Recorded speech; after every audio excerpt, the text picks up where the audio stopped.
খুব সুন্দর সুন্দর যে জমজম থ্রি পিসগুলো আমাদের এখানে বিক্রি করি, সেগুলো আমরা আবার নিজেরাই কিন্তু মেক করেও দিই, তৈরি করেও দিই। আমাদের নিজস্ব কারখানা থেকে তৈরি হয় সেই ড্রেসগুলো। আমরা এখন এখানে দেখাচ্ছি যে কিভাবে এগুলো তৈরি করা হয় বা কীভাবে কাটে। যারা অনেকে আছেন যে কাটতে সমস্যা হয় ড্রেসগুলো, তাদের জন্য আমরা এই ড্রেসগুলো কেটে দেখাচ্ছি। যদি ভালো লাগে তাহলে লাইক কমেন্টস করে একটু জানাবেন প্লিজ। আর আমাদের এই ড্রেসগুলো খুবই সুন্দর এবং আমরা মজুরিও খুবই কম নিয়ে এগুলো আমরা তৈরি করে দিয়ে থাকি। জামা কাটা দেখাবো যে কামিজ কীভাবে কাটতে হয়। এগুলো হলো জমজম সুইস লেভেলের কাপড়, অনেক বহর।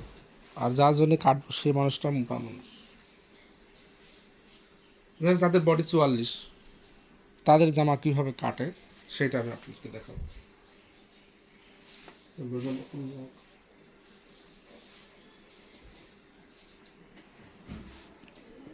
প্রিন্টের এই থ্রি পিসগুলো হাতার কাপড় কিন্তু পেছন সিট একদম পেছনে থাকে, পেছনের নিচের দিকে হাতার কাপড় থাকে। তাই আমি হাতার কাপড়টা এখন এখান থেকে আলাদা করে ফেলে দেবো। এটা ছিল হাতার কাপড়, এবং হাতার কাপড়টা আলাদা করে নিলাম এখান থেকে। যে জামাটা জন্য কাটবে এটা, সেটার বডি কত সেটাও আপনাদের দেখায়, তাহলে সহজ হবে। আপনারা এইভাবে জামাটা এখানে দেখেন হাতার যে মোহরা, সেইখান থেকে আপনি এই দুই মোহরা নিচে ধরবেন, ধরে এইভাবে এইভাবে মাপ দেবেন। তাহলে কি হয়, আপনার জামার অ্যাকুরেট মাপটা পাবেন। দেখুন এখানে আছে 24, তার মানে 24 দুগুণে 48 ইঞ্চি, 24 ডবল করতে হবে এখানে। আচ্ছা, তারপরে এই মাজার হিপ, এইখানে কিন্তু বুক যা আছে এখানে সেম তাই আছে, একটু হয়তো বেশিও থাকতে পারে, কিন্তু না, এ দেখেন যা 24 ছিল 24ই আছে। মানে ওই মহড়ার নিচের মাপ আর এই মাজার হিপের মাপ সেমই থাকে। এখানে 24, ওইখানে 24 আছে। তাহলে আমরা এবার মাজারটা দেখি কত আছে। মাজার মাপটা আছে 43 ইঞ্চি, 43 ইঞ্চি। তাহলে আমি পুরোনো জামাটা কেন নেবে দেখাচ্ছি আপনাদের, তাহলে আপনাদের বুঝতে সহজ হবে। আর এটা আছে হলো 30 ইঞ্চি।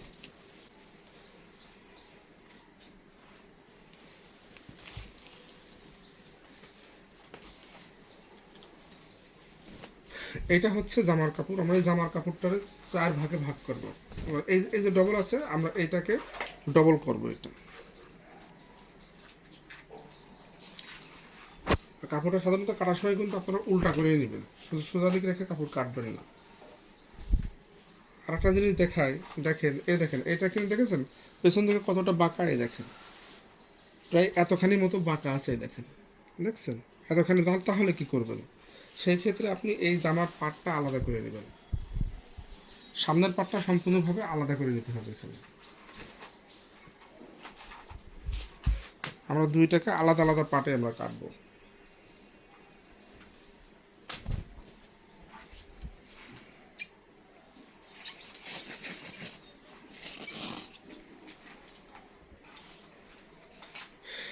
আলাদা করে নাও, আলাদা করে নিয়ে দেখেন এটা আমি এবার ডবল করব।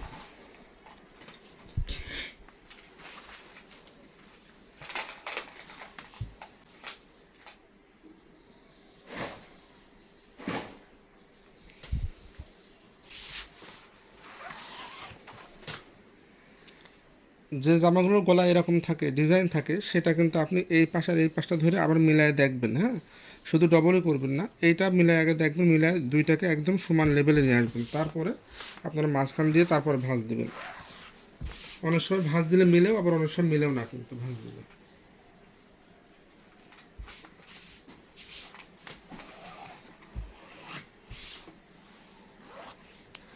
এ দেখেন এটা এইখানে প্রায় এতখানি বাঁকা আছে, দেখেন দেখছেন কতখানি বাঁকায়, দেখেন এই এই জামার ডিজাইনটা কিন্তু মিলবে না। হ্যাঁ, একটু যখন আমরা উঠাই দিব, তখন দেখেন এই দিকটা বেশি কাটা পড়ে যাবে।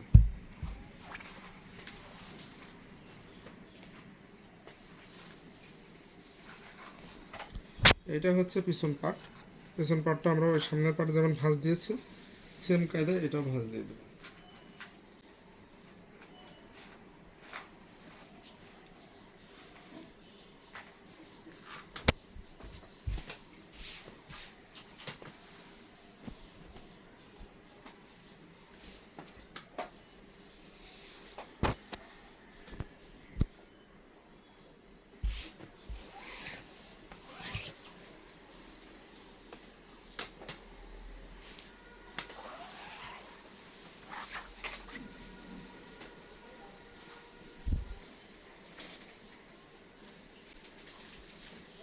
এইবার দুইটা কাপড়কে আমি একত্রিত করলাম, করে এই দেখেন এইবারটা সুন্দরভাবে ভাঁজ দিয়ে তুলে দিলাম। এবার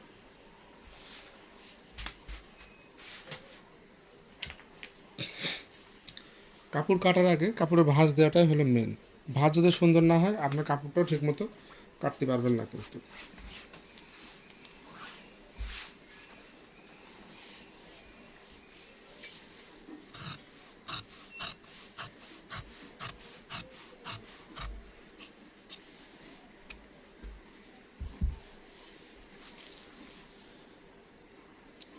আমরা এইখান থেকে নেব 7.5 ইঞ্চি।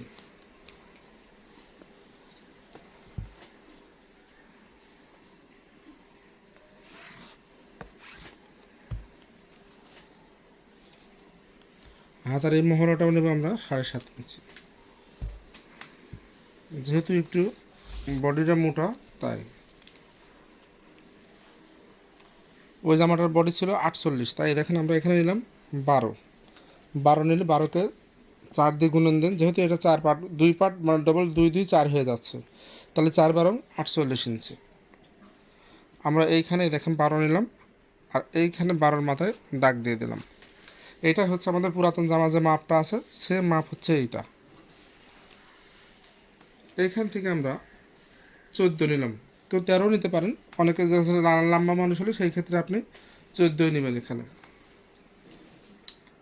14, আর এইখানে মাজার হিপ পর্যন্ত আমরা আসলাম।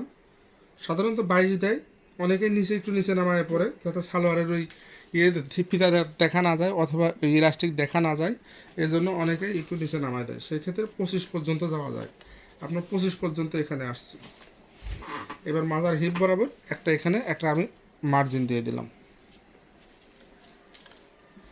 আমি আগেই বলছিলাম যে বুকে যা থাকবে, এইখানে আমাদের 48 ইঞ্চি বডি আছে, তার মানে 4 ভাগে আমরা ভাগ করেছি, 4 12 48। এইখানেও ঠিক তাই দেবো আমরা, এই মাজার এখানেও 48ই দেবো। আর এইখানে 14 ইঞ্চিতে একটা দাগ দিয়েছিলাম, সেই দাগে একটা মার্জিন দিয়ে নিলাম।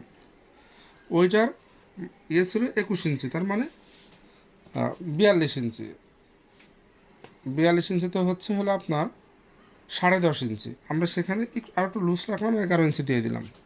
সামনে ঈদ তো, ঈদে একটু খাবে টাবে সবাই, একটু মোটা হয়ে যাবে, মেয়েরা ভুড়ি খাবে, তারপরে হলো গোশত খাবে, রান্না করতে করতে দেখবে ঝাল হয়েছে কিনা, নুন হয়েছে কিনা, এইগুলো দেখার সময় কিন্তু অনেক খেয়ে ফেলে, যার কারণে অনেকেই মোটা হয়ে যান। দেখেন না, বাপের বাড়ি মোটা হন না, কিন্তু স্বামীর বাড়ি গেলে কিন্তু দেখা যাচ্ছে সব কী হয়ে যান, বস্তার মতো হয়ে যান, আটার বস্তা হয়ে যান। কী করে হন? রান্না করার সময়। আমি যার জন্য কাটছে জামাটা, সেও এরকম চিকনি ছিল, পরে ওই বিয়ের পরে সে আটার বস্তা হয়েছে। আচ্ছা, এই জামার নিচে ছিল 30 ইঞ্চি, এই জামাটার নিচে ছিল কিন্তু 30 ইঞ্চি। দেখেন আমরা এখানে 30 মানে 15, হ্যাঁ 15তে এখানে আমি দাগ দিয়েছি। এই যে 15তে আমি এখানে একটা দাগ দিয়ে নিলাম।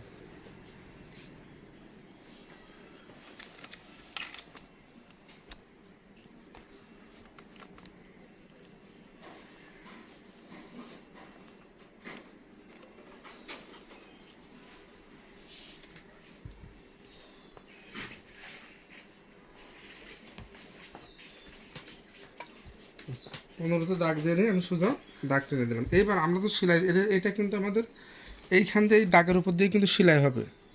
এবার আমরা এর জন্য আলাদা করে কাপড় রেখে দিচ্ছি, 2 ইঞ্চি কাপড় সাইডে রেখে দিলাম। যেহেতু এই জমজম কাপড়গুলোর বহর অনেক থাকে, সেহেতু এখানে কাপড় রাখায় কিন্তু কোনো সমস্যা হয় না। তাই আমরা দেখেন এখানে ফুল 2 ইঞ্চি করে কাপড় এখানে রেখে দিলাম, ফুল 2 ইঞ্চি করে কাপড় এখানে দিয়ে রেখে দিলাম। আচ্ছা, এইবার আমরা সেলাই ভাঙবো, ভাঙার জন্য এইখানে সেলাইয়ের জন্য আমরা এইটুকু রাখলাম।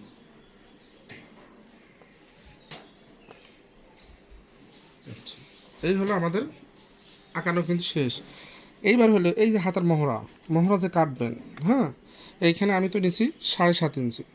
এখন আপনি এইখানে কতটুকু ডাউন করবেন, এইখানে আমরা 1.5 ইঞ্চি মতো দাগ দিলাম। এটা হচ্ছে সামনের পাটের জন্য, যেহেতু আমি সামনের পাট উপরে রয়েছে, এটা হচ্ছে 1.5 ইঞ্চিতে আমরা এইভাবে দাগ দিয়ে নিয়ে এইভাবে গোল করে দিলাম। কিন্তু পেছন পাটটা কিন্তু আমরা এত কাটবো না, পেছন পাটটা একটু কম থাকবে। এই জন্য আমরা সামনের পাটটা কাটার সময় একটু করে কাটবো, তারপর তাল পাট কাটার জন্য এইটা একটু ভেতরের দিকে বেশি ডিপ করে কাটবো।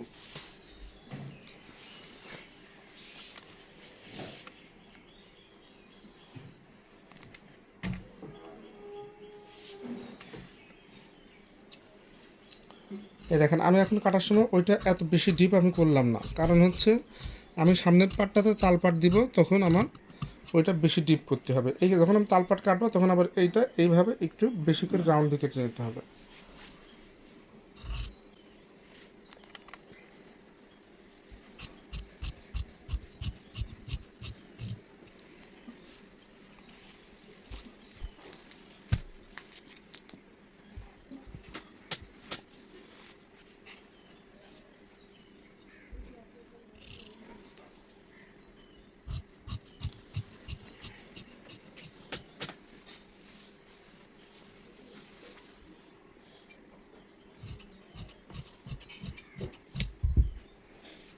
এই হয়ে গেল আমাদের জামা কাটা।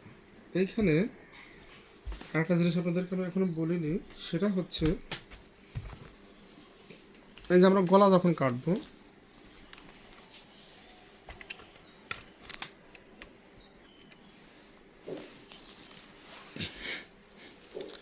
এই যে যেহেতু উনি একটু মোটা মানুষ, সেহেতু আমরা গলা কাটার সময় এখানে এবারে যদি এদিকে বেশি দিই তাহলে কিন্তু এই কাঁধ বেরিয়ে যায়। এবার এখানে আমরা 3 ইঞ্চি দেবো, হ্যাঁ, এইখানে আমরা 3 ইঞ্চি দিব, আর এইখান থেকে আমি 6.5 ইঞ্চি দেব।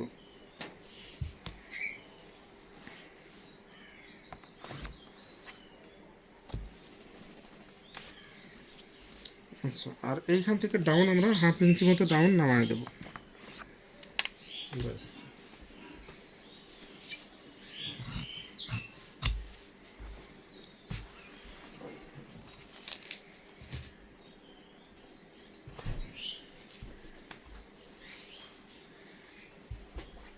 আর এই যে বলছিলাম না যে এখানে আমি একটু কম কাটছি, এই দেখেন সামনের পাটটা এবারটা আমি কিন্তু ঠিকই এইখান থেকে ওই যে 1.5 ইঞ্চি হিসাব করছিলাম, সেই হিসাবে সে একটু আরও ডাউন করে এই দেখেন নামাই দিলাম আমি। এটা হচ্ছে আমার সামনের দিকে, হ্যাঁ, সামনের দিকের কারণে এটা আমি এতটুকু ডিপ করে দিছি, আর এইটা একটু উঁচায় রাখলাম।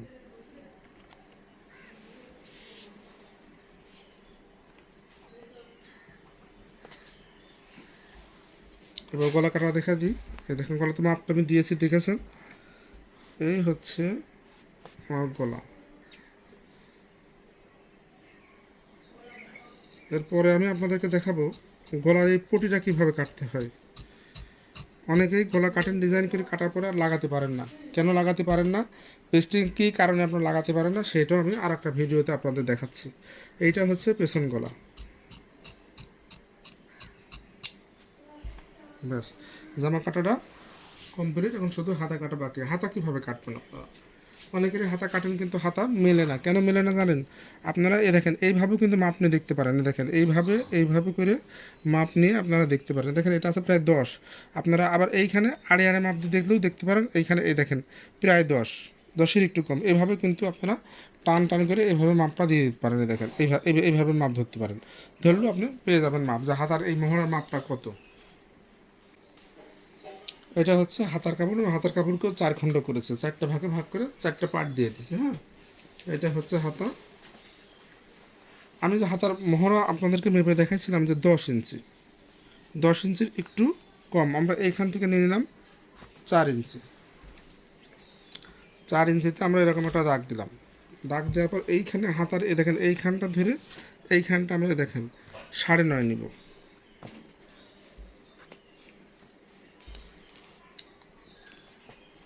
আর আগেই দেখাইছিলাম যে এইভাবে যদি আপনি এই দেখেন, আমরা যদি এইভাবেও মাপ নিই তাও দেখেন কতটুকু হয়, সেটাও দেখা আমি আপনাদেরকে।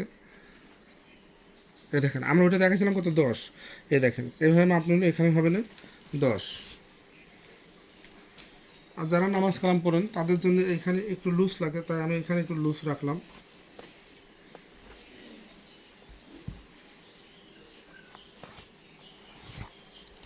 মূলত এইটা হচ্ছে আমার হাতার হচ্ছে মাপ, সেলাই মাপ না, কিন্তু সেলাই কাপড় আমরা আলাদা করে এখানে রেখে দেব। সেলাই কাপড়টা আলাদা করে নেব আমরা।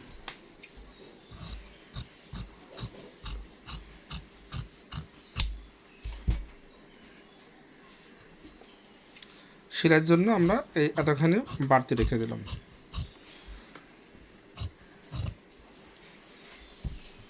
এই হয়ে গেল আমার হাতা কাটিং। এবার হাতার তালপাট কীভাবে কাটবেন, অনেকে এই তালপাট যেহেতু আমি সামনে আমি এইখানে এই যে তালপাটটা কাটেছি, এইটা না কাটলে কি হয়, আপনার এই বগলের এই সাইডটাতে কাপড় জড়িয়ে থাকে বা দেখতে অতটা সুন্দর হয় না, টান টান থাকে না। আর এই তালপাটের কাপড়টা কাটলে পারে ওই কাপড়টা জড়িয়ে থাকে না। যেহেতু আমরা এখানে তালপাট কেটেছি, তাহলে আমাদের হাতাতেও কিন্তু এখন তালপাট কাটতে হবে। অনেকেই হাতার তালপাট কাটার সময় গোলমাল পাকিয়ে ফেলেন। এই দেখেন, যেহেতু কাপড়টা আমার এখন ভাঁজ দেওয়াই আছে, দুইটা সোজা দিক কিন্তু এই দেখেন হাতার দুই দিকে রয়েছে, একদম দুইটা সোজা দিক দুই দিক সমান সমান হয়ে আছে, আর দুইটা উল্টো দিকে একদিকে রয়েছে। আমি এখন এই দেখেন যে কোনো একটা সাইড এইভাবে ধরবেন, একটা কাপড় মনে করেন সোজা একটা উল্টা, তাহলে হলে কিন্তু আপনার হাতা ওই তালপাট কাটা কিন্তু হবে না। দেখেন এদিকেও আছে উল্টা, এদিকেও আছে উল্টা, দুইটা সদরমুখী কিন্তু ভেতরে আছে।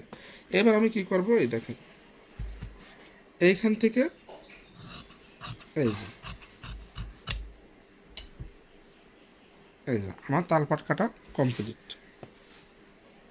ধন্যবাদ, সবাই ভালো থাকবেন। আসসালামু আলাইকুম।